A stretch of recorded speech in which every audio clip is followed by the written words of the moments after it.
Welcome, everyone. I'm Brian Amcrott, the Executive Director of the Laura and Alvin Seagal Lifelong Learning Program at Case Western Reserve University. It's my pleasure to welcome you to tonight's program titled The 2016 Elections with our guest scholar, Professor Robert Watson. Before I introduce tonight's speaker, I want to recognize and thank a few people who've made tonight's event possible. Almost 4 years ago, getting pretty close to the exact date, we created the Laura and Alvin Seagal Lifelong Learning Program at Case Western Reserve, and we are pleased with how we have grown the program over that time, and I want to recognize Laura and Alvin Seagal, who are with us tonight, for their vision in moving this experiment forward. So, thank you. And I also want to recognize another individual whose really tireless work helped us achieve so many of these goals. Terry Klein was the board chair at Seagal College who guided the process leading to the incorporation of our program into Case Western Reserve. Terry and Stuart Klein have continued to be great advocates for our program. We thank them for all they do, and specifically for sponsoring Professor Watson's visit to Cleveland. So thank you, Terry and Stuart. So I do want to take a few moments to point out some upcoming programs we're running here at Seagal. Our upcoming courses, our summer program really begins right about now. And this includes a class with Beatrice Rubinsky on Rescued Words of Young People of the Holocaust, an American Jewish fiction class, Authors of Today with Reba Leisman, and really a new experimental program we're excited about, Hot Issues in Jewish America. This will be a panel discussion program between myself and Alana Cooper, the director of our Jewish Lifelong Learning. And the way we plan on running this is every time we run one of these sessions, we're going to have a guest panelist from the community, and we're pleased that that will be Rabbi Andy Kastner, and that is this Tuesday, this coming Tuesday at 7 p.m. Our Jewish Lives book discussion series, which we began last summer, picks up again this summer, and the flyer for that is in the back. So now I'm going to get on to introducing our speaker, and I mentioned that 4 years ago we began this program, and it's just about 4 years ago that we first welcomed Robert Watson here to Cleveland, and we're so pleased to have him back. Professor Watson received his bachelor's degree from Virginia Tech, his PhD from Florida Atlantic University. He is a professor, author, media commentator, and community activist who joined the faculty of Lynn University in 2007 after spending 15 years teaching at other universities around the country. He has published more than 40 books, hundreds of scholarly articles, book chapters, encyclopedia, reference essays, and has co-convened a half-dozen national conferences on the American presidency. He's moderated political debates and forums, delivered more than 1,000 keynote addresses, town hall programs, and lectures to civic, professional, and community groups. His work in the community also includes founding 3 nonprofit think tanks dedicated to civic education, political reform, and fact-checking campaign lies. Maybe he'll talk a little bit about that tonight. It's a good season for Robert. In addition to everything that he does academically and for the public in South Florida, he is really a great advocate for and resource to the lifelong learning community, not just in South Florida, but I know he travels around the country, and he will probably tell you this as well, but I know he shares with me the sensibility that he learns a lot, but that there's no better group of students than the lifelong learning community. He has been interviewed thousands of times by local, national, and international television, radio, print, and online outlets, including CNN, MSNBC, Time Magazine, USA Today, the New York Times, BBC, and others. He's appeared on C-SPAN's Book TV, Hardball with Chris Matthews, The Daily Show with Jon Stewart. You got to send me the clip on that. CNN's Inside Politics with Judy Woodruff, Fox's Special Report with Britt Hume, and more. He is also the editor of SUNY Press's popular book series on the American presidents, and both edits and directs the multi-volume, multi-edition encyclopedia, American Presidents and American First Ladies, for Salem Press, Gray House Publishing. He actually has another page, but I'm going to stop here and let him get up on the stage. Please join me in welcoming Robert Watson.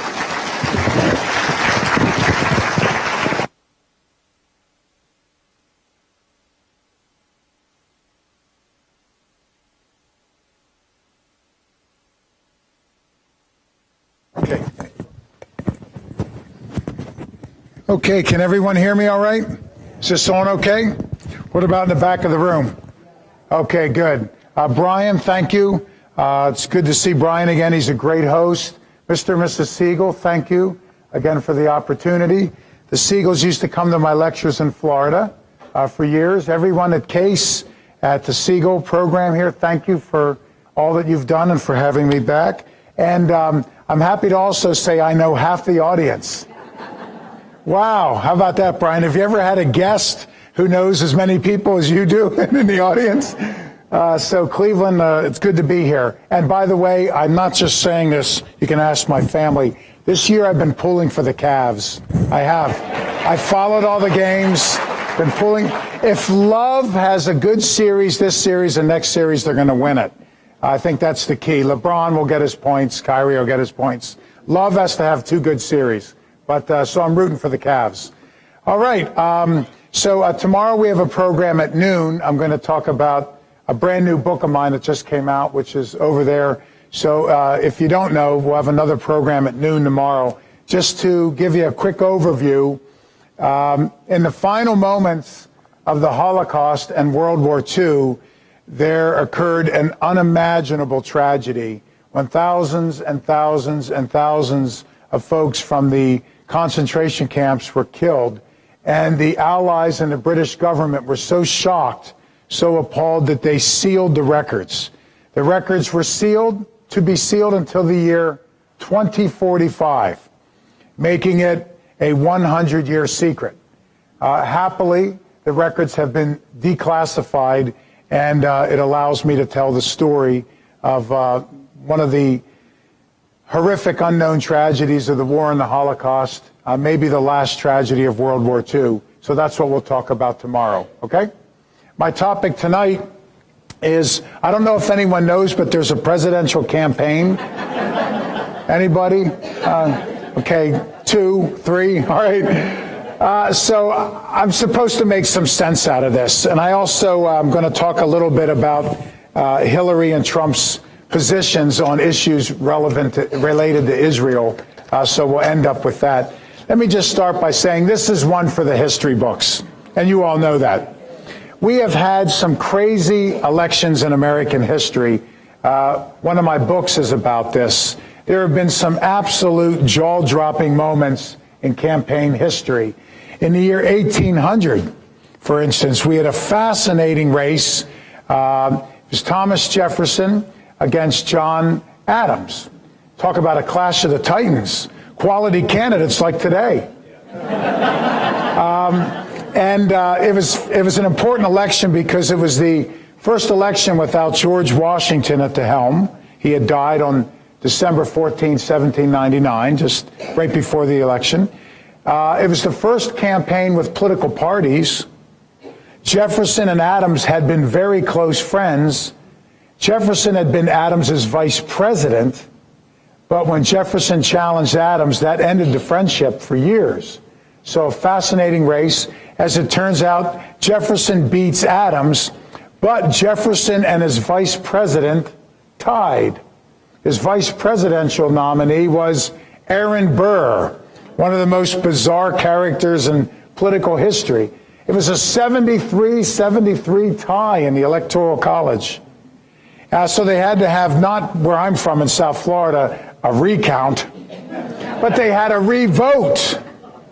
And they revoted the entire election, and it was a tie.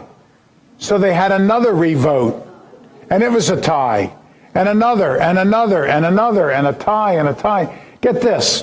Over the course of weeks, they had 35 tied ballots. They could not break the tie. And at the point where once you get so, no one wanted to break it because that person would be a political outcast, right? Half the country would hate you. Thomas Jefferson's lifelong enemy was Alexander Hamilton. Ironically enough, it was Hamilton that broke the tie. Even though he couldn't stand Jefferson, he announced that at least Jefferson, unlike Burr, stands for something and is sane. Of course, the Burr-Hamilton feud would not end so well, would it? So that was a crazy election. In 1824, we had another barn burner. You had John Quincy Adams, a son of a president, running to be president. Could you imagine such a thing? Harvard educated, diplomat, traveled all around the world. He was challenged by Andrew Jackson, who was orphaned as a kid, slept with prostitutes, fought duels, a man of the frontier. Talk about an interesting choice, right? Jackson beats John Quincy handedly in the popular vote, which of course is the first Tuesday after the first Monday in November, every 4 years. Jackson goes back to Tennessee, thinks he's the president. The Electoral College meets. The Electoral College meets after the election. The Electoral College meets, and I can't make this stuff up, on the first Monday after the second Wednesday in December. On the way over here, Brian and I were talking about the need to reform our system, right? And the Electoral College flips it and gives it to John Quincy. It's known as the corrupt bargain. Jackson and John Quincy Adams were outraged at one another. Jackson would not call John Quincy Adams His Excellency, which is what we used to call the president. He called him His Fraudulency. Just a remarkable race. In 1860, Abraham Lincoln never should have been the Republican nominee and never should have won it. Lincoln won the nomination for the following reasons. One, he had home court advantage. The Republican convention, and you guys know a little bit about home court advantage with conventions. The Republican convention was in Chicago, the way it's in Cleveland now this summer. And what Lincoln's supporters did was they lied and cheated. What they did was, back then, conventions were really conventions. Today, they're pretty much 4-day-long infomercials with a red, white, and blue balloon drop at the end. Back then, they were conventions. People would meet, and you had no idea who the nominee was going to be. And after a day or two of haggling, you would produce the nominee. Then they would willy-nilly just pick a VP on the spot and then fight for their party platform. So people went to Chicago having no idea. What Lincoln's supporters did was they stole the ticket. President. Thank God, right? So just crazy elections. But I really think that this election cycle is rewriting the history books. Think about it. A year ago, 2 years ago, no one thought that anyone could stop Jeb Bush. In the first 3 months that his campaign was up and running, he raised almost $110 million in 3 months. This put him on par, on track, that he was not going to just beat the records set by Clinton, W., and Obama, and all three great fundraisers. Jeb was going to shatter every record.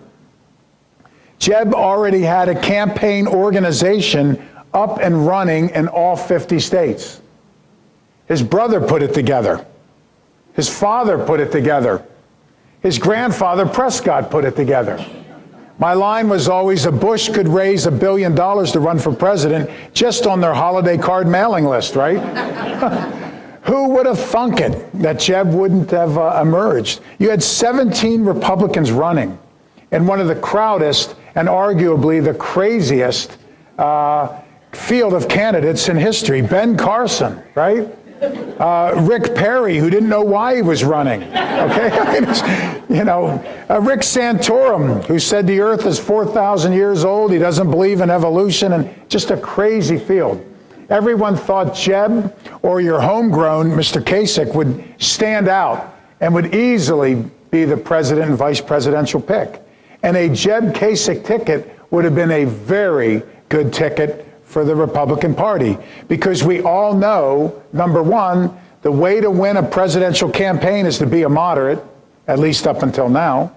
Number two, we all know that the two most important states for being president, my home state of Florida and your home state of Ohio. And with Jeb Kasich, theoretically, they could have taken Florida and Ohio, which means Hillary would have had to win Pennsylvania, had to sweep every other swing state, and pick up a state here or there. And you know and I know that among The red states, I can't think of a single red state that Hillary could turn blue, although I couldn't think of a single blue state that a Republican could turn red. So with Jeb and Kasich, that might have been the ball game, right? But it didn't happen. Donald Trump happened, right? This was clearly the year of the anti-establishment candidate. In many ways, people always say, when are we going to get a third party run? I've been saying we've had two of them. What is Bernie and Trump? If not, I mean, they've run third party campaigns, haven't they? It just so happens there's an R and a D after their names on the ballot, but they've run third party campaigns. One of my textbooks is on campaigns and elections, and I readily admit it is now obsolete. They need to take it out of libraries and put it in a museum.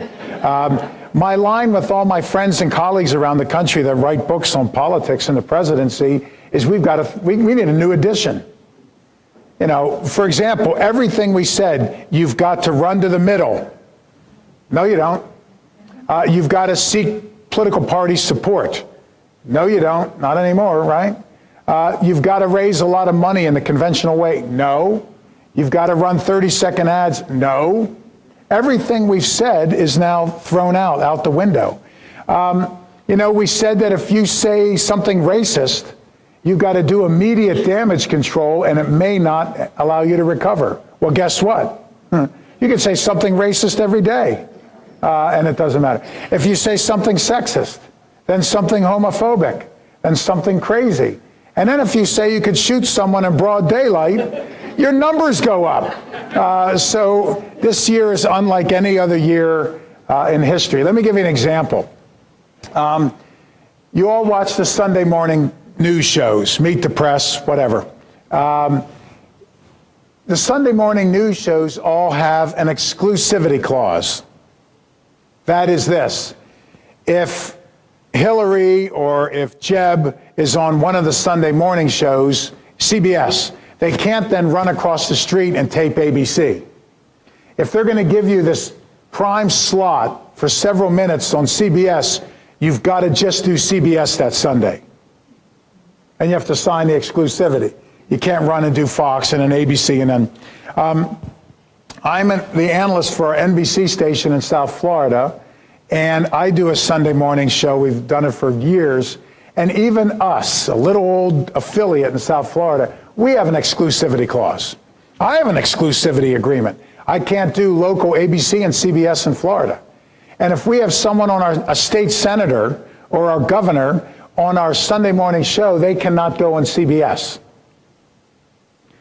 Every single candidate of the 17 Republicans, 5 Dems, every member of the Senate, every diplomat, everyone has to sign an exclusivity clause except one. Trump never had to.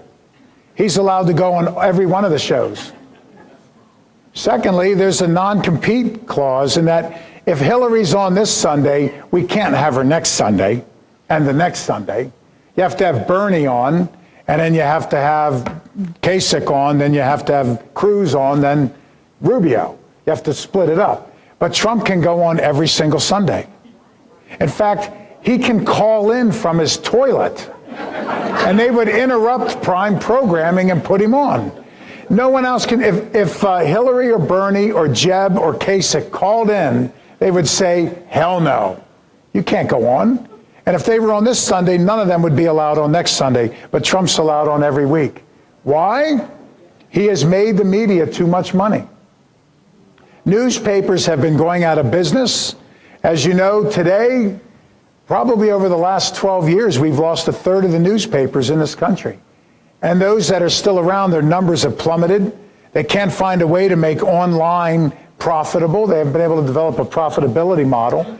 Network political news has been diving for years, right?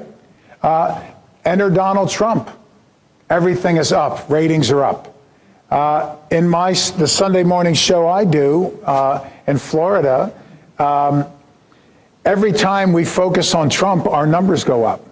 If we don't focus on Trump, after the first 3 or 4 or 5 minutes of the show, people click to the other channel because they know someone's going to talk about Trump. You talk about Trump, your numbers go up. We don't talk about Trump, numbers are down. We decided to move the general manager of the station told me that we were moving our show from 30 minutes to an hour. Were we doing it A, because our anchor is so good? No. B, I have anything to say? Certainly not.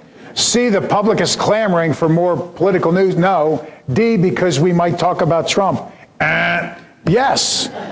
We're moving to an hour. You know why? We cannot spend in a 30-minute show all the advertising money that politicos and campaigns are throwing at us. Think about a typical 30-minute news show. Local. You've got 5 minutes for sports because you need to hear the local high school girls volleyball game score.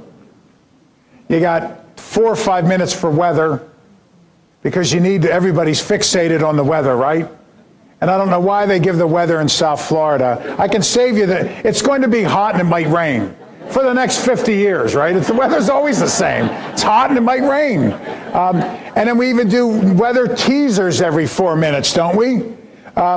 You take out the commercial time, you only have so many minutes of news, but we can run maybe 8 or 9 minutes of commercials in a 30-minute show. If you run an hour, you can use that whole bottom of the hour, right? That whole bottom of the half hour, a couple minutes before the 30-minute spot, a couple minutes after. We can double plus the amount of commercials we run, and everybody wants to pay ads because they know we're going to talk about Trump, and therefore everyone tunes in. So here's my stock tip. Invest in your local, especially Ohio with the convention in a swing state. Invest in your local news show as long as Trump's running. Then sell your stock after the election, because everything's going to plummet, right? So there's my stock tip for the day. So everything we said to be true is no longer true. Every way we said to run about a campaign is no, so forget it. All the analysts have been completely wrong, right, everybody? Well, not only is this fascinating, a Clinton-Trump, imagine the 3 presidential debates. It's like Godzilla versus the creature from the Black Lagoon, right? It's going to be better than Ultimate Wrestling. It'll be like the Super Bowl, right? People are going to be, the ads are going to be special ads. Weeks before the debates, that's all you're going to hear about, right? This is a clash of the titans. This is great. It's Shakespearean. It's great theater, right? So what a race. Now, as if that's not enough, the backdrop for this election is fascinating too. Both the Democratic and Republican parties are being torn apart from within. In some ways, Hillary's biggest headache is not Trump, it's Bernie and her own base. And in many ways, for the last year, Trump's biggest headache has been the Republican National Committee. For the last year, my line to the media has been the Republicans are behaving like Democrats. For years, here's what we have. The conventions are 4 days long. And one of the main reasons for having a convention is they draft the platform. Should we be pro-choice or pro-life, for or against gun control, spend money on stem cell or not, whatever. So you put your platform together. For the last several presidential elections, the Republicans have their platform done by day 3. It's a very consensual, homogenous, organized approach. The Democrats, on the other hand, what's the Will Rogers line? He used to say, quote unquote, I'm not a member of any organized party, I'm a Democrat, right? The Democrats would leave their convention and still not have their platform drafted. This year, it's the opposite. The Republican Party has a full-on civil war for the heart and soul of the party. I think what happens this year will determine where the Republican Party is going to be for the next several years. Think about it. You have a libertarian wing, sort of the Rand Paul wing, no government, exerting itself. You have the evangelical wing, which is ridiculously strong. The Rubio, Huckabee, Carson, Cruz, evangelical wing exerting itself. You have the hawkish wing, the Lindsey Graham, John McCain. Lindsey Graham was on my flight up, by the way. A hawkish wing of the party.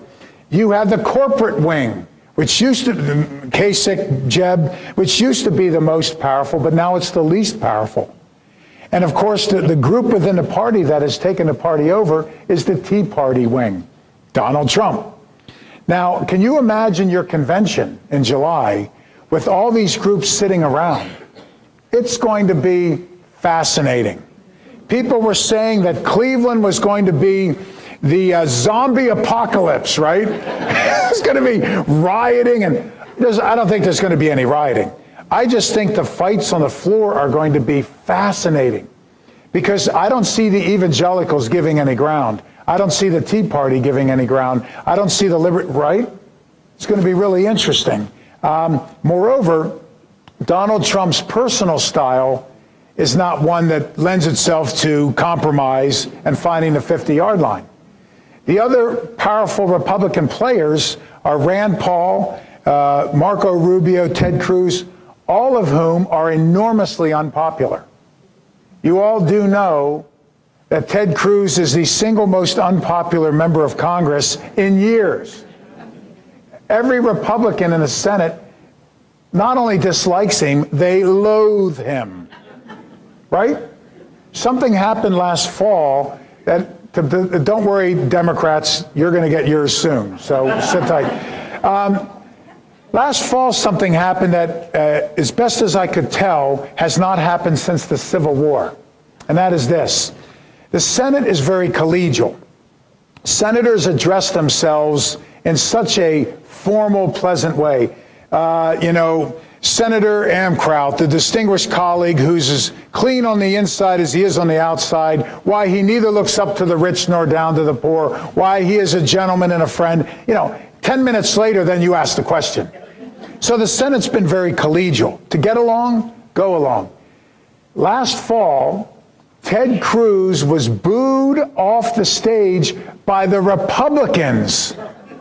Get this, 3 times. It hasn't been since the Civil War where we've had someone booed or in the Senate. 3 times by his own party. That just doesn't happen. The second most unpopular member of the Congress is Marco Rubio. And they're going to be the second and third most influential people at the convention. I don't know how they're going to compromise. It's going to be interesting.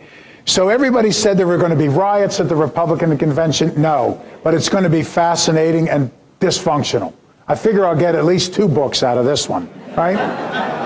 Where I think there could be rioting is the Democratic convention. The Democrats have been looking down their nose at the Republican process. Now it's the Democrats who are dysfunctional, right? Or the Democrats, as I've taken to calling them. Bernie supporters will not go quietly into the night. They will not behave. Think about it this way. 8 years ago, the establishment and older Democrats were backing Hillary.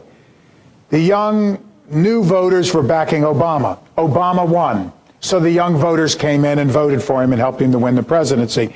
The establishment older voters didn't get their person, Hillary, but they're establishment Democrats, so they held their nose and voted for Obama. This time it's the opposite. The establishment are going to get their person, Hillary. The young folks, Bernie, are not going to get their person. Are they going to come out in November? Of course not. No. So that's going to hurt the Democrats in a big way. So I actually think what's going to happen at the Democratic convention could shape the Democratic Party over the next several years. So this is the backdrop for this fantastic comedy/tragedy that we have. Here's the other backdrop, the Senate. The House will stay in Republican hands by a comfortable majority. Pigs will fly before the House changes to Democrats. But the Senate, another matter. In 2014, the Democrats got shellacked, Obama's term, in the Senate race, right? And Republicans took over the Senate. The Democrats were defending twice as many seats as the Republicans, including a lot of swing vulnerable seats, and they got whooped. What's good for the goose is good for the gander. What comes around goes around. Guess what's happening this fall? The Republicans are defending twice as many seats, including vulnerable and swing seats. All your major analysts are predicting the Democrats will pick up between 3 and 8 seats in the Senate. They need 5 to get even and 6 to take it. So it's going to be a flip of the coin. If you follow Nate Silver, for example, I think he's one of the best in the business. Charlie Cook, Larry Sabato at the University of Virginia, Congressional Quarterly, all these prognosticators that are always spot on are saying it's going to be a 50-50 whether the Dems take over the Senate. With Trump as the Republican nominee, that could help the Dems to take the Senate. If Hillary were to pick Julian Castro, the young member of the Obama cabinet, Latino, as her VP, the Dems should take over the Senate. Because with him on the ticket, hundreds of thousands of Latino voters will participate, and that will trickle down through all races. The other factor that could help the Democrats to win the Senate is the open seat on the Supreme Court. Of course, the Senate is very important right now for many reasons. One is foreign policy and treaties. The president will initiate the treaty, but the Senate has to ratify it, right, everyone? Can anyone name a time that's more precarious in foreign policy than today? Yemen, Syria, North Korea, Afghanistan, Iran, Iraq, Russia, climate change. We could be here for 2 hours, right, just naming all the things. And the Republicans have been ferocious in not even allowing Obama to have a vote on some of his treaties or make appointments. So there's so much foreign policy business, the Republicans for the last 7.5 years have not even allowed to come to a vote. So there's a lot pending, and it's a full plate. So that's important. The Supreme Court is important. And right now the High Court's 4-4 with the passing of Justice Scalia. It's 4-4. It was 5-4 conservative, 4-4. And whether you're Democrat or Republican, you're interested. Because the Supreme Court is one vote away from a sea change in several very vital socioeconomic issues that define who we are. A woman's right to an abortion, the separation of church and state, affirmative action and civil rights, national security, Gitmo, espionage, the Patriot Act, public funding of contraception, insurance plans. All this is 4-4 right now. One vote. And especially if a young justice is selected, could change. So Obama may have checkmated the Republicans by picking Merrick Garland. Irrespective of where you are, politically, you would all agree that Merrick Garland is incredibly well qualified. In fact, I would say he's one of the best selections in the history of the country for the High Court. If you go to law school from USC to Harvard, they teach Garland's writings and opinions. Garland was the Chief Justice of the second most important court. He's a centrist, a moderate. He is responsible. He is a brilliant legal mind. And on top of everything else, he's a nice guy. It's a perfect pick. Why did Obama checkmate the Republicans? Not only is he the perfect pick, but the Republicans announced day one. In fact, before they sent flowers to the Scalia family, they announced they would never even hold a hearing no matter who was picked. Well, the country is upset that we're all playing politics with the country. We're all playing politics with the Congress, but now we're going to gridlock the court? That's going to blow back. It's going to blow back. So not having a hearing on someone like Merrick Garland will be problematic. As we move into the fall, and the Republicans, because of the way the process works, have to start beating up Garland, that's going to blow back. One of the other objectives the Republicans have had for this election cycle, the Democrats have dominated the Jewish vote. Obama took 78% of the Jewish vote in 2008 and about 70% in 2012. The Republicans feel they can chip away this time around. Merrick Garland's Jewish, and as they start pummeling him in the fall, that could blow back.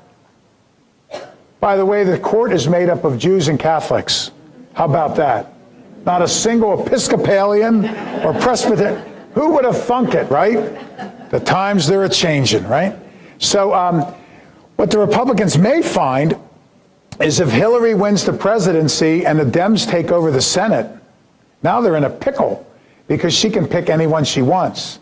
So Mitch McConnell will likely call the Senate into an emergency session after Thanksgiving and quick confirm Garland because he's a centrist, he's a moderate. and everybody likes the guy. So that's the backdrop for this. Now, I think that there's some advantages for Mr. Trump, and I think there's some advantages for Ms. Clinton. Let me start with Clinton. Disadvantages and advantages. The biggest advantage the Democrats have going into November, demographics. Demographics. After the 2008 race, at midnight, I remember on the stations I was doing commentary for, at midnight they said, all right, Robert, what's your takeaway from the 2008 election? And I said, demographics and mathematics. The Republicans must diversify their party if they want to win in 12. At midnight in 2012, I was asked, what's your takeaway, Robert? And I said, demographics and mathematics. The Republicans must diversify the party if they want to win in 16. Why? The country's changing, everyone. Obama and the Democrats won every major demographic group but one in 2008 and in 12.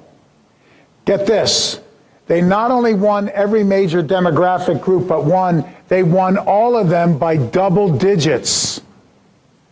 Obama won the black vote by double digits, 95%.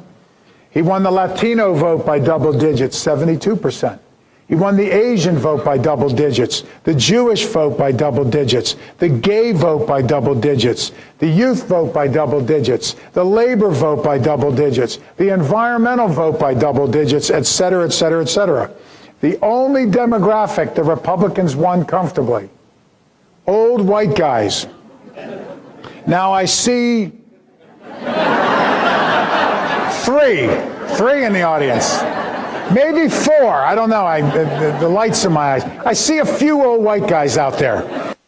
To the old white guys in the audience, I'm not picking on you, Mr. Okay? Because something incredible has happened in the last 4 years since I joined you. I've become an old white guy. These are new, right? This is getting gray. I have a new friend. Something that my wife is really concerned. I've started driving slower. I never pull over and ask for directions. My butt's getting smaller and my gut's getting bigger. I need one of the old white guys afterwards to explain to me why that works. Does it continue?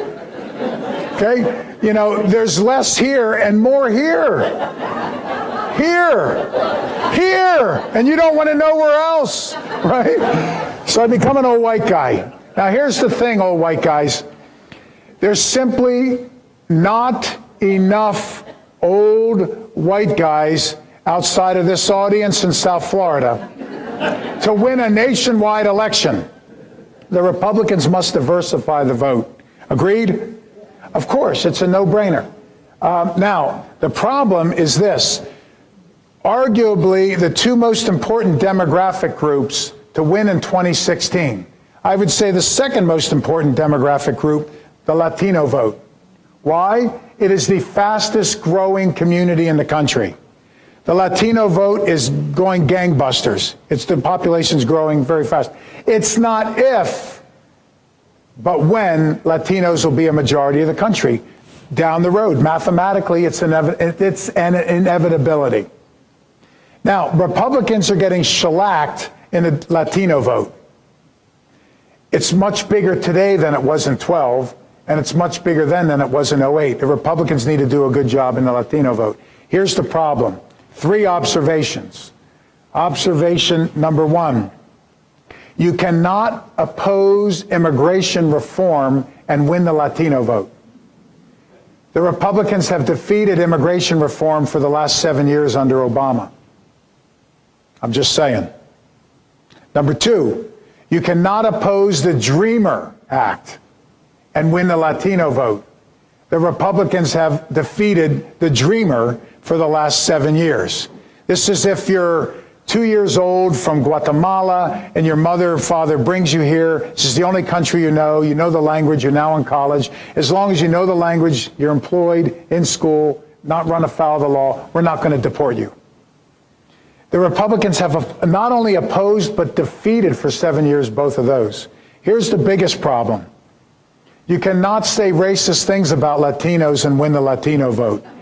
Enter Donald Trump. Now, Mr. Kasich never said racist things about Latinos. Jeb Bush never did. Jeb Bush married a Latina. Jeb Bush for years tried to work to bring Latinos into the Republican fold. His children are bicultural. He speaks Spanish. But Trump says racist things about Latinos every day of the week. How are the Republicans going to do well with the Latino vote if he's on top of the ticket? Big concern. The most important demographic group for being president in 2016, the women's vote. Women are now the majority of voters. Okay, you can applaud, ladies. There we go. Women are now the majority of voters. And here's the problem. Number one, you cannot win the women's vote if you're pro-life. I'm not saying pro-life, pro-choice is right or wrong. In fact, I don't want to talk about it. Statistically, public opinion polling, if you're pro-life, you're not going to win the women's vote. Republicans are pro-life. Women are the majority of voters. Do the math. Number two, if you're against abortion in the case of rape or the mother's life is in danger, you're not going to win the women's vote. Huckabee, Rubio, Cruz, Carson, we're all against abortion, even in the case of rape or the woman's life. How are you going to win the women's vote? Most importantly, we know this. You cannot win the women's vote if you say sexist things about women. Enter Donald Trump. Mr. Kasich never said sexist things about women. Jeb didn't. Santorum didn't. Rubio didn't. You know, once upon a time, Bob Dole didn't. Ike didn't. Jerry Ford didn't. Olympia Snowe didn't. John Warner didn't. Dick Lugar didn't. All those Republicans didn't, but Trump does every day. How are you going to win the women's vote? Trump said that women over 40 are, quote unquote, fat and ugly. How are you going to win? Now, none of the ladies in here are upset because you have another 2 or 3 years to go before you get to 40. So in another 2 or 3 years, you're going to be pissed. You're going to be pissed. But for now, you're good. How do you win? Trump picked a Twitter war with Heidi Klum, the supermodel. Y'all remember this? You know who Heidi Klum is, right? The supermodel? He said now that she's 40, she's no longer hot. And she's no longer a 10, ha, ha, ha. We all know that Trump's a 10. I always say it's Bradley Cooper with better abs and better hair, right? So Trump made fun of her saying she's not a 10. How do you win the women's vote? I remember this comment well. I do the analysis, for example, of the American desk for public radio in Ireland, ABC in Australia, and a couple other outlets, blah, blah, blah, blah. And I was doing a radio show in Europe, and it was the day Trump started making fun of Heidi Klum. And I remember it well because it kind of went viral, and I got inundated with email. It took me about 2 months to get caught up on my email. Because they asked me live on the radio, they said, what do you think about Trump saying she's no longer a 10?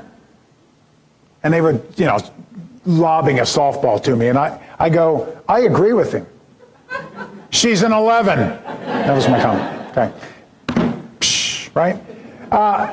But who does this? How do you win the women's vote? Trump made fun of Hillary and women for going to the bathroom. He said it's disgusting when women pee. I have news for Trump. Women pee. Okay? Maybe Melania doesn't pee, but other women pee. He made fun of Megyn Kelly for a menstrual cycle. Remember that? I have news. This happens. How do you win the women's vote? This is a big, big challenge for Trump. Trump is clearly being told to pick a woman for VP. There are several out there. Ex-Republican moderate senator, respected stateswoman Olympia Snowe. Unfortunately, she said she can't stand him and would never do it. Nikki Haley from South Carolina. Young, ethnic, moderate, tough, smart. Although she said she can't stand him, no. Susana Martinez from New Mexico. Latina, sharp, smart, moderate. Although she said she can't stand him, no. So who are we left with? Sarah Palin. I don't know who we picked. I don't know who we... Maybe Kim Kardashian. I don't know. Just saying. So Trump clearly needs to look at a woman because of that issue. The other problem for the Republican Party is the whole notion of compromise at the convention. I just don't know how they're going to work that out. The Democrats have their problems too. Most obvious, turnout. At all the Republican primaries and caucuses, or caucus, turnout was at record levels, wasn't it, everyone? Kansas, Kentucky, a number of states ran out of ballots, couldn't fit everyone in the rooms. The counting of votes took too long because the turnout was so vigorous, so robust. When Hillary does a rally, tumbleweeds roll by, right? There's 3 people sleeping. She doesn't get crowds. Hillary is not getting crowds. Trump is bringing out record crowds. Do the math. Turnout, turnout, turnout. So that's a big problem for the Dems. Here's the Dems. I always say that presidential elections, unlike Senate, city council, dog catcher, whatever, they're popularity contests. It's a lot like homecoming queen or prom king. Y'all remember about 15 years ago when you were all prom kings or homecoming queens? 16 years, 17? It's a big popularity contest, isn't it? The presidency's the same way. It's personality, not policy, when we vote for president. It's personality on parade. This year you might say personality trumps policy. And what a perfect example. We have probably more than any other candidate in history someone who knows nothing about policy, but the cult of charisma and personality, he's larger than life, versus someone that no one likes but knows policy better than maybe anybody who's run. So we have this perfect contrast, right? Personality trumps, pun intended, policy, right? Think about it this way. It's a cult of personality. Republicans in the audience. If Ronald Reagan was still alive and could run, you know you'd vote for him. And you don't care about Iran-Contra. If you don't know where Reagan was on interest rates, you don't care. You loved him. People loved Reagan, and they'd vote for him. Democrats in the audience. If Bill Clinton could run again, you know you would, right? Pun intended. You'd vote for him. Never mind Lewinsky Gate. And if you didn't know where he was on interest rates, you don't care. You love Bill, you'd vote for him again. Think of it this way. There were a lot of Democrats in 2000 that did not vote for Al Gore. They simply voted against W. But not as many people were motivated to come out to vote against someone as to vote for someone. Because in presidential politics, it's about personality, which Al Gore had none, right? It's about, we don't vote with this. People always think we're this rational voter. No, we're not. There's people without health care. Their kids don't have health care, but they are furious that government's trying to allow them to get health care. That doesn't make any sense. Democrats and Republicans are irrational voters in the presidency. We don't vote with this, we vote here. We vote here. It's in the gut. It's in the heart. It's about, it's emotional. It's about making a visceral connection. Who could make an emotional, profound, visceral connection with Al Gore? Answer, no one. Not even Tipper, right? So, for example, I'm a big Harry Truman guy. He's my favorite president. Yes, Truman made mistakes. Botched the steel strike. Underestimated Stalin at the beginning. But I find myself, if I'm in the basement of the Truman Library doing research, my knee-jerk gut is, that's okay, Harry, you rocked. You pushed civil rights, the bomb was the right thing to do, established Israel, blah, blah, blah, Whereas I was never a W or a Carter fan, so I find myself sometimes, if I'm writing, I have to really watch this. If W or Carter made a mistake, I'm ready to hammer them. Because they're not here with me, or they're not here with me, right? Hillary does not make connections with people. For whatever the reason, people just do not like her. You've seen the phenomenon in polling lately. Bernie supporters, Democrats, they go, oh, I'm a Democrat. We need to raise the minimum wage. We need stem cell research. I want to protect the environment. I don't want to invade Yemen. But I'm voting for Trump because I don't like Hillary. It's a popularity contest. Hillary's been in the public eye for 24 years. So it's hard to rebrand her. It's hard for a do-over, a makeover. She's simply not popular. You've seen this in the last couple of weeks. What is the Clinton campaign doing? How many times in the last couple of days have you heard her talking about being a mother and a grandmother? All the time. She's doing something new, taking a page out of Trump's book, and that is to try something completely undone. She's trying to outdull Trump. She's trying to be safe and dull, figuring that a lot of people equate Trump with chaos. Therefore, Hillary is the safe, dull alternative. What a bizarre race we have on our hands. Ultimately, it'll come down to maybe 6 states. The 2 most important ones, Florida and Ohio, of course, in that order. Florida has 29 electoral votes, Ohio, 20? We know how 40-some of the states are going to vote now. We knew how they were going to vote 8 years ago for this year. I'm going to predict how 40-some of the states are going to vote in 2020. We know that Hawaii, California, Oregon, Washington, Illinois, Vermont, New York, New Jersey, Massachusetts, Connecticut, Rhode Island, Maryland, Delaware, D.C., they're all voting Democratic. Of course. And it doesn't matter who the nominee is. It doesn't matter at all. It could be Donald Duck against Daisy Duck, which, although it would be the Donald Duck, not Donald Duck, it would be the Donald Duck, because you have to call him the. On the other hand, we know that the following states are all voting Republican, no matter what. Texas and Alaska, North and South Dakota, Idaho, Wyoming, Utah, Kansas, Nebraska, Alabama, Mississippi, South Carolina, Tennessee, Arkansas, Georgia, South Carolina, Kentucky, and West Virginia. They're all voting Republican. It'll come down to a handful of states. There are 3 states I want you to keep an eye on west of the Mississippi. They're neither red nor blue, they're purple. They're 50-50. They tend to be bellwether states. These 3 states are right down the middle. They are, in importance, Colorado, Nevada, and New Mexico.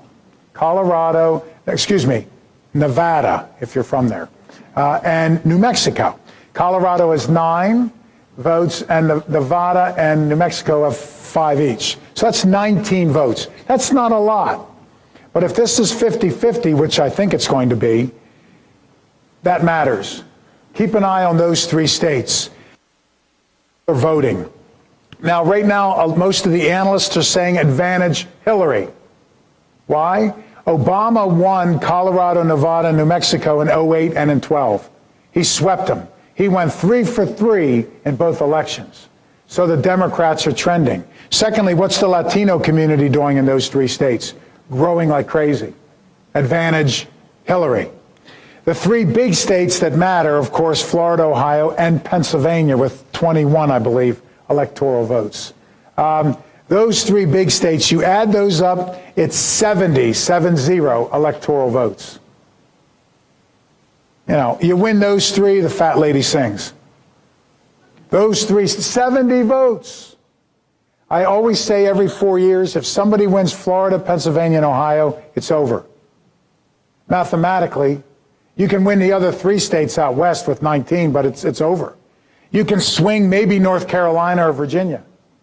Maybe you can swing Missouri, or maybe the Republicans can swing New Hampshire with 4 or whatever. But it's irrelevant with 70 votes. A lot of analysts are now saying advantage Hillary. Why? Obama swept all 3 of the big Eastern swings in 08 and 12. So here's what you see. All the red states went red in 08 and 12, and all the blue states went blue, but Obama went 6 for 6 with the purple states. The Republicans cannot lose all 6 in 16. They've got to win theoretically half of them, or at least 2 of the bigs. Right, everybody? Some analysts are saying, now hold on, advantage Trump. Here's why. Especially in Florida, but also in Ohio and Pennsylvania, it's a little harder to register to vote and to vote, which could keep thousands of Democrats from registering and voting. And that couple thousand votes in a 50-50 race, and we all think Florida, Pennsylvania, and Ohio are going to be nail-biters, that could be the deciding factor. The most important state, of course, is Florida. Florida is the national bellwether. The person that has won Florida from 1960 until today has gone on to be president every single time but one.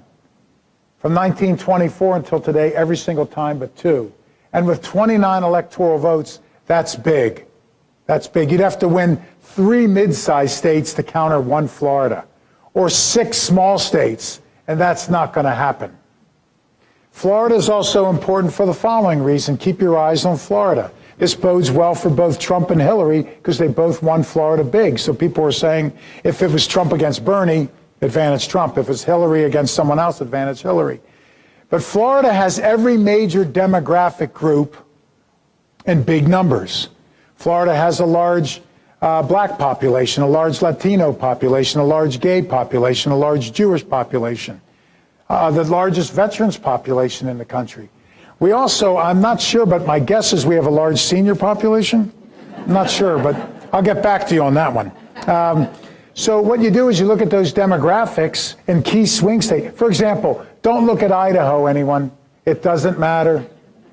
What you look at is the Latino vote in Colorado, or the women's vote in Ohio, or the turnout in Florida. Those are the things that are going to decide this race.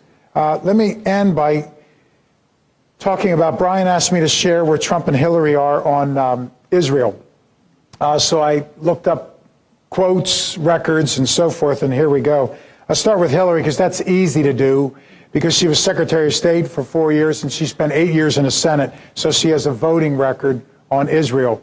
I encourage all of you to go to sources like PolitiFact, VoteSmart, and other sources online which track voting. Those of you that know me know that I always say this. I believe, and I said it 4 years ago, Brian, when I was here, that I believe firmly that both parties are good for Israel. I have never liked it when Democrats say Republicans aren't good for Israel and when Republicans say Democrats aren't good for Israel. From my buddy Harry Truman on, both parties have been excellent for Israel. Massive loan guarantees, massive aid packages, great trade agreements. Just about everything Israel has asked for 7 decades, Israel gets from us with bipartisan support. If you look, for example, at funding for the Iron Dome, the short-range anti-missile system from, about 3-4 miles out to 40 miles out. If you look at David's Sling, which is the mid-range system they're developing, and if you look at the Arrow, which is the long-range, the anti-ICBM, the Intercontinental Ballistic Missile System, when the U.S. provides funding, it goes through Congress like that with 98, 99% vote. Name me something else that flies through Congress with almost 100% bipartisan support. Nothing. Presidents of both parties sign these kind of things before the ink is even dry. So both parties have been excellent for Israel. Hillary's voting record in the 8 years that she was in the Senate on pro-Israel measures is 100%. She has never voted against anything in support of Israel. Here's some examples. I've done a lot of fundraisers for Magen David Dome, but as you know, the International Red Cross and the American Red Cross were hesitant about recognizing the legitimacy of MDA, right? Hillary was one of the leaders to get them to recognize Magen David Dome. Hillary has visited Israel many, many, many times. Her first visit was New Year's Day, 1982. So she's been in Israel a lot. As First Lady of Arkansas, she pushed curriculum in the state on Israel and against anti-Semitic nonsense. She's defended Israel in the United Nations when the UN, as you all know well, every year there are countless measures in the UN that try to condemn Israel for this or that or this or that. But because the U.S. is in the Security Council, we can veto. Hillary was a leader in pushing vetoes and pushing back on criticisms of Israel. Hillary has always voted for loan guarantees for Israel in the $3 billion per year range, massive military aid, trade agreements, joint commercial intelligence sharing, etc. She was one of the prime architects on the Iran sanctions, okay, which everybody, I think, agreed. She does support the Iran nuclear deal, which I know a lot of people don't support. She supported Israel's right to build a security barrier when very few other people around the world did. She was a vote in Congress for pushing for the release of IDF prisoners. Also, as Secretary of State, she intervened to try to get Israeli soldiers freed, those held by Hamas, Hezbollah, so forth. She was one of the co-sponsors of the Palestine Anti-Terror Act, which stopped aid to Hamas and terrorist organizations. She was also a co-sponsor of a legislation to study the connections between Syria and terrorism and bring that to the UN's attention. She's worked with the Palestinian Media Watch organization. If anybody's followed, look it up, Palestinian Media Watch. They monitor curriculum in the West Bank that's bitterly anti-Israel or anti-Semitic. When there's curriculum in schools that denies Israel's legitimacy, they publish this. So she's been a big supporter of them. In 2011, when the United Nations was trying to unilaterally declare statehood for Palestine without Israel's input, she led the veto on that. When there were efforts in 2010 and 2011 to impose international sanctions against Israel, she led the veto against those. Here's one that I always thought was interesting. In 2011, she made another visit to Israel to meet with Bibi. And on the eve of the visit, he announced massive subsidies for more settlements, which was a blatant slap in her face designed to embarrass her during the visit. She was gracious, never mentioned the settlements, and talked about our close friendship and alliance. That had to be very difficult.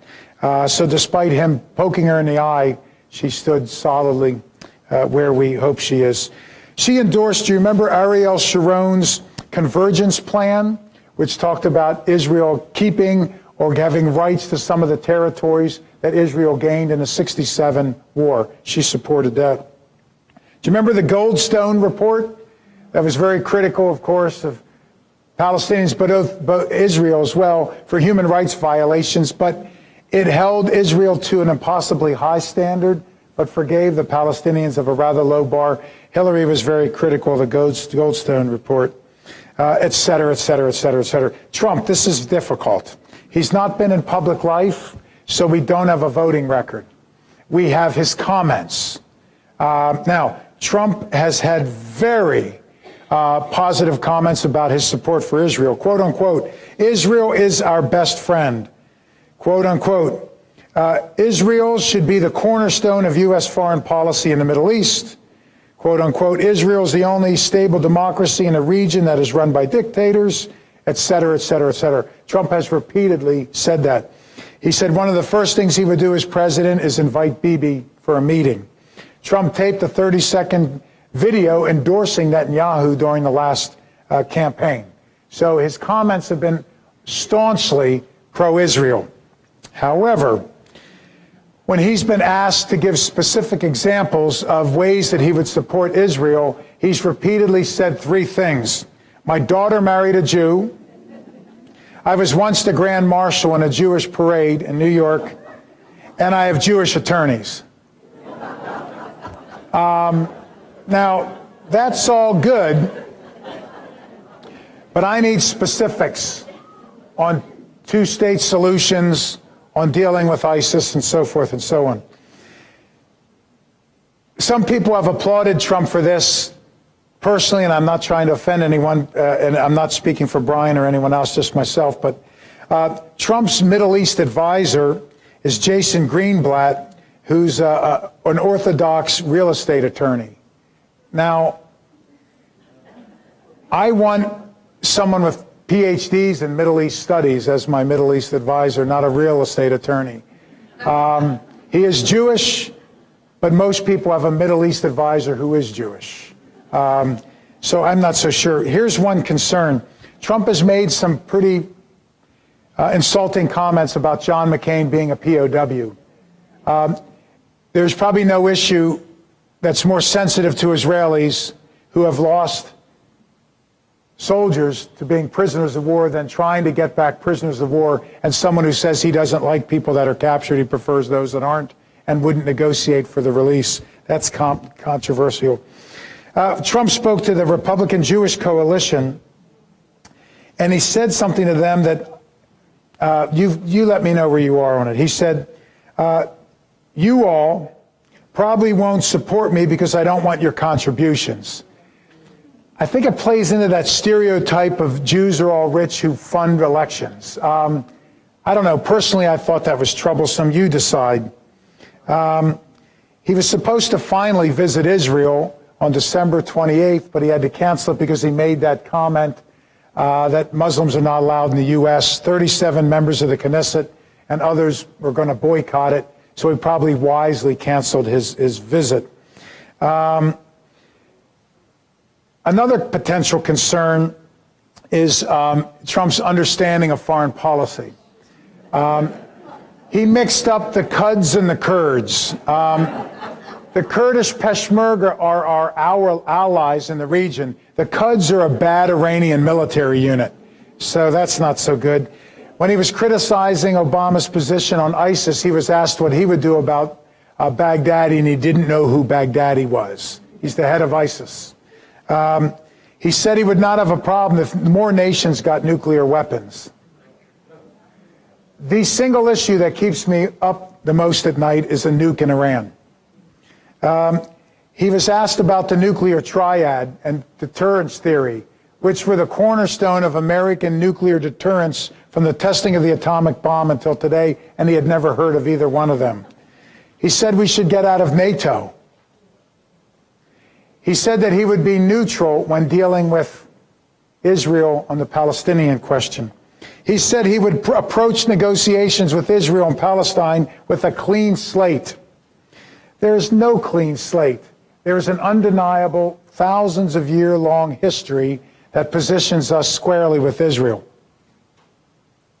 When he was asked for how he would deal with Israel and the Palestinian question, he said, you can find all the answers in my book, The Art of the Deal. This is not a real estate negotiation. It's not a real estate negotiation. His surprise in negotiating for Israel, he said his technique, his advantage for negotiating would be, quote unquote, surprise and unpredictability. We don't need unpredictability when it comes to Israel's future. In his AIPAC speech, he said some things which were very encouraging, but he also contradicted himself. He said that he would dismantle the Iran deal within the first 5 minutes of being president, which AIPAC applauded. I personally am opposed to that, and I know a lot of you would disagree with me. But then he turned around and said that he would do everything he could to enforce the Iran treaty. And of course, it goes on and on and on. He said that he admired Putin and Le Pen. I don't think either one is a friend of Israel. And when he was asked about David Duke, he sidestepped the issue. So I believe that everyone who ran for president, with the exception of Rand Paul, I think both parties would have been solid for Israel. Trump's rhetoric has positioned him as someone who would be great for Israel. I just don't know the particulars beyond that. But I would almost say this. The bigger question is this. Support for Israel has become institutionalized in America, whether it's AIPAC or the ADL or Seagal College or people like Chuck Schumer in the Congress or when Levin was in the Senate, whether it's broad bipartisan support in both chambers of Congress.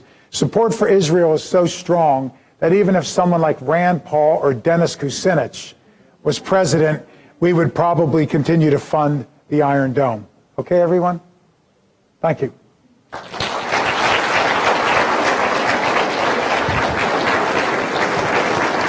Brian, I may never be invited back. Questions, anything you want to talk about? And we have microphones going around the audience. Anything about the campaign or anything? There's one in the back there and one in the middle. Brian, there's one here in the middle and then this gentleman in the back.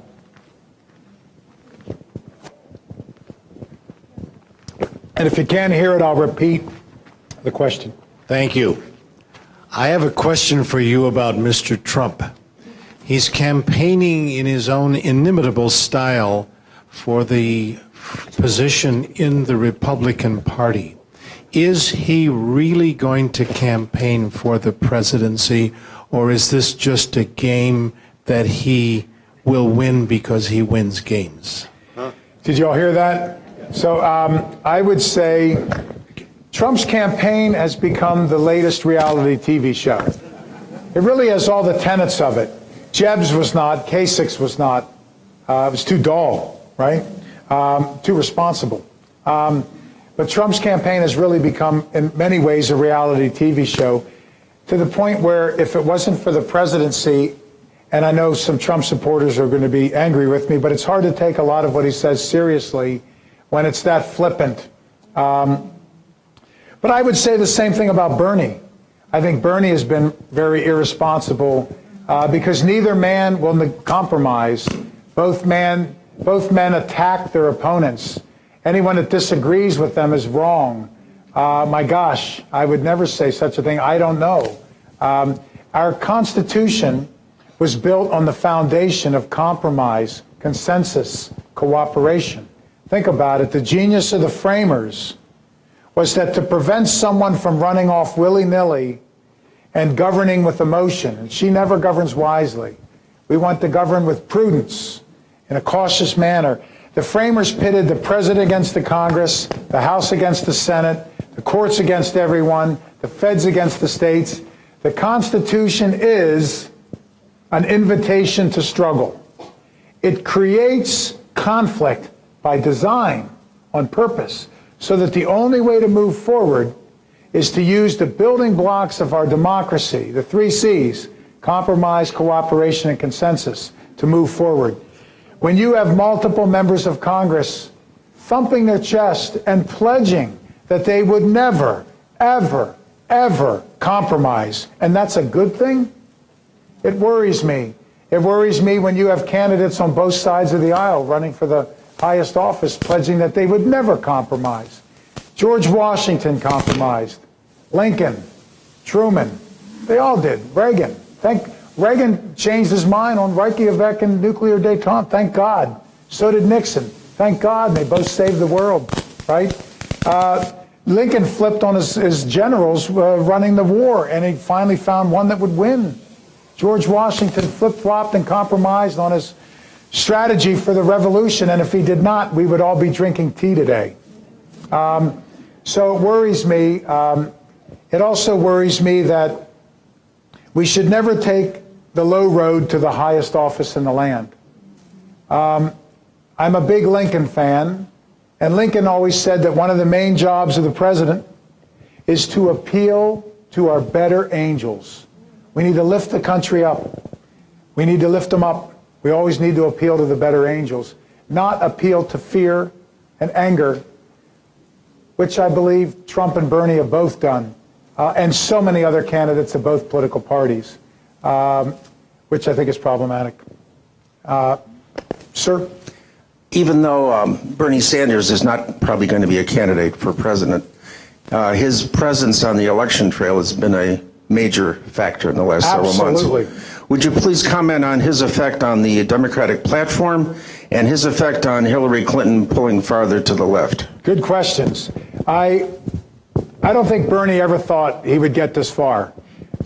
Bernie Sanders has shocked everyone. He's accomplished probably far more than he ever had hoped to accomplish. He's affected the political debate.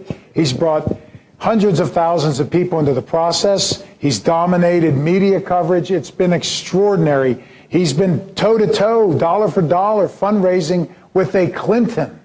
That's remarkable. So his campaign's been extraordinary. Early on, I'm singing a different tune now. Early on, I said that Bernie would help Hillary because, as you know, Hillary was running in the middle. She really moderated her positions, which was smart. You win the presidency by being in the middle. In 1988, when Dukakis, with folks like Jesse Jackson and Babbitt and Tsongas running, the Democrats drifted too far to the left, which allowed Bush 1 to claim the center and win, obviously. In 2012, Mitt Romney, I think, was a darn good candidate, but with Michelle Bachmann and Herman Cain and Rick Santorum, the Republicans drifted too far to the right, making it difficult for Mitt to then tack back to the center. So I think he was going to help Hillary because Hillary was in the middle. The only problem with being in the middle early is you might not energize your base. Bernie was energizing the left-wing base, but yet Hillary was in the middle. She could have her cake and eat it. However, he energized them more than she could have thought, which forced her to go left. Now she has to tack back to the middle. I think if you had an Eisenhower, a Dole, a Ford, a McCain, a Nixon, another Republican running, Hillary could be in serious trouble because they would have claimed the middle. Bush won. And she has had to drift to the left because of Bernie. And Bernie's staying in it to the end. I mean, he's going to be hanging onto the doors as they drag him out, right? And he's not going to go out nice. He's going out with a punch. So Hillary's going to have to tack back to the middle, which is difficult to do. Can she do it? Well, Trump is so far to the right that the middle's still wide open. I think the Republicans missed an opportunity with someone like a Jeb. It's wide open. I also, he said about a year ago, that anyone that knew Bernie and followed Bernie's career, Bernie was always a gentleman. He would get feisty when it came to increasing minimum wage or the excesses of the health insurance industry, but he was never personally nasty. Now he's just angry. He's angry. He attacks the media. He attacks people that don't support him. His supporters attack people. He attacks his colleagues in the Senate. If you look at it, Patrick Leahy, Howard Dean, leading liberal Democrats from his own state don't even like him. It's difficult. So Bernie has gotten, he's not the Bernie that he was for the last 20-some years. So now I think he's hurting Hillary. Okay, who else? There's another one in the middle. There's two over here and one up front.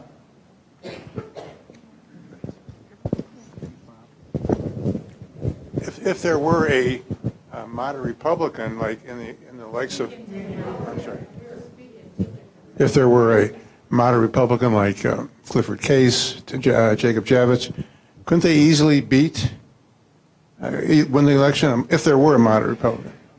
If there were a moderate Republican, could they easily win the election? Now, first off, as I said a moment ago, I think the biggest advantage the Dems have is demographics. And the demographics, the numbers just aren't there for the Republicans. If the turnout in 2016 is the same turnout as it was in 2008, the Democrats win comfortably because there's more Latinos, more women voting.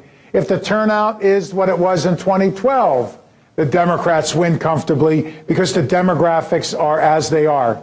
The Republicans have to hope for low turnout. The only way they can win, I believe, is one, low turnout by the Democrats, two, a colossal misstep by Hillary, some indictment, some who knows what, or three, maybe major terror attacks in the U.S., which scares people.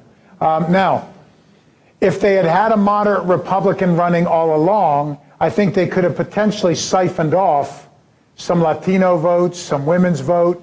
Let's say a moderate Republican woman. If she had been running with the vision that, let's say, Jeb had, where Jeb was working hard to get the Latino vote, I think it would have been winnable because Hillary is simply not popular. If Bill was running, I think it would be over. No, I do. Because the Democrats would have their turnout, and with Hillary, I don't know if they're going to have their turnout. But the Republicans missed a golden opportunity this time around, I think. So since we're in the home state of Roger Ailes, Okay. To what extent has Fox News, over the last decade or more, delegitimized Hillary as a candidate? Fox News has been the elephant in the room. Fox News is incredibly important, incredibly powerful. There have been a number of polls. I've given a couple lectures on this down in Florida where it's a pretty dull lecture like this one, where I just go through and I show a lot of numbers. Scholars have done polling. It's fascinating. They asked the public, was Saddam Hussein behind 9/11? And they asked the American public, but then they asked them, where do they get their news? And like 1% of NPR, PBS viewers think Saddam Hussein was behind it. Like 20% of ABC, CBS, NBC, Wall Street Journal, New York Times, Cleveland Plains Dealer, et cetera, the Miami Herald. But like 80% of Fox viewers believe that Saddam Hussein was behind it. But if you watch Fox's coverage, I've done lots of Fox interviews. I'm actually the political analyst for Fox 29, also in South Florida, NBC5 and Fox 29. I've done multiple Fox interviews where I'm sitting in the green room, where I got the earpiece in and I'm waiting. Especially, let's say March of '03 when we were liberating or invading Iraq. And the reporter would be, the anchor would be saying something like, the U.S. is facing a difficult situation, but, because Saddam Hussein hit us on 9/11, we need to, blah, blah. And I would go, what? Because Saddam Hussein hit us on 9/11? So there's a lot of that stuff put in there, like MSNBC does on the left. It's just that no one watches MSNBC. So Fox has, look at the numbers. So Fox is very, very influential. Fox has gone after Hillary Clinton on a weekly basis since it was founded. So now, has Hillary made mistakes? Of course. Has Hillary had missteps? Of course. But here's what you find. I think Benghazi was a disaster. But we have an entire committee of Congress whose sole mission is to investigate her in Benghazi. Do you know that? We have an entire funded full committee. I want to get to the bottom of Benghazi, but we shouldn't have complete committees just for, We've had more hearings on her email than we did on Iran-Contra or Watergate put together. We should have hearings on all of them. And what Fox does is they cover this every day. When after the 30th hearing, NBC just stopped covering it, the Wall Street Journal just stopped covering it, and the New York Times. After the 53rd hearing, when nothing was found, they just stopped covering it. Fox still covers it. So they're very, very influential. Look at their numbers. They're crushing MSNBC. Again, no one watches it. So, Yes. Hi. I have a number of female friends who are married to elderly, white-haired men who actually may be in this room, be careful now. who may be in this room at the moment, who have validated Trump's position on Israel by saying that he's one of the largest monetary donors to the state of Israel. Do you find any proof that that exists? No, he's not. Thank you. Sheldon Adelson is a huge monetary. Sheldon Adelson owns a newspaper in Israel. He's funded child care facility, all sorts of things there. Sheldon Adelson's been a big donor. Sheldon Adelson and Trump are doing the courtship dance right now. It was Adelson who was organizing Trump's visit to Israel, planned visit to Israel in December.